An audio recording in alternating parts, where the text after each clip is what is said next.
জিসান, আর লেখাপড়া করতে হবে না। কেন? মনে হয় আমাদের পারিবারিক গুপ্তধনের ম্যাপ পেয়ে গেছি।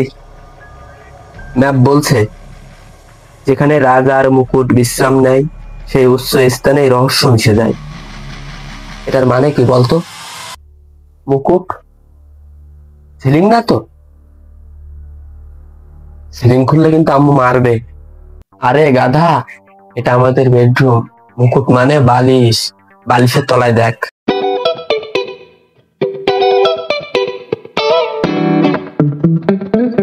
আরে কোনো জায়গায় কিছু নেই। পেয়েছি, এই যে এতে লেখা অর্ধেক কাজ সমাপ্ত, এবার তোমার বাবার শৈশবের ভয়ঙ্কর জিনিসের কাছে যাও। বাবার ভয়ঙ্কর জিনিস মানে বুঝেছি, বাবার জুতার বাক্স। তুই দাঁড়া, আমি দেখছি।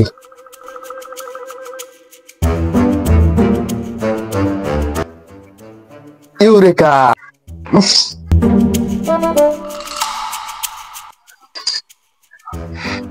এই নে, এটাই গুপ্তধন, বাপের বোঝা। আমার মনে হয় চাবিটাই আসল আর মোজাটা ক্লু। ইউরেকা!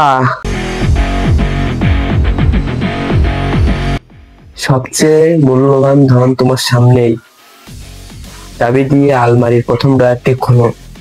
প্রথম ড্রয়ার? দাঁড়া, আমি দেখছি। ঢুকে না তো?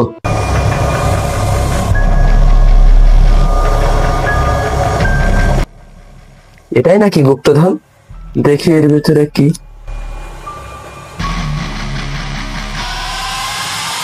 আবার একটা কিছু একটা আছে এর ভিতরে, বুঝলি?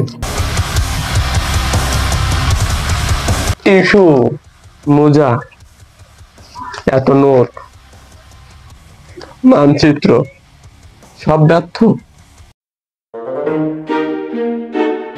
হ্যাঁ, আরেকটা নোট আছে এর ভিতরে। কি লেখা ওটা?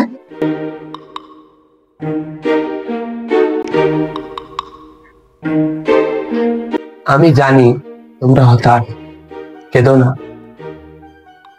আর যদি কাঁদো তবে তোমাদের জন্য টিস্যুর ব্যবস্থা।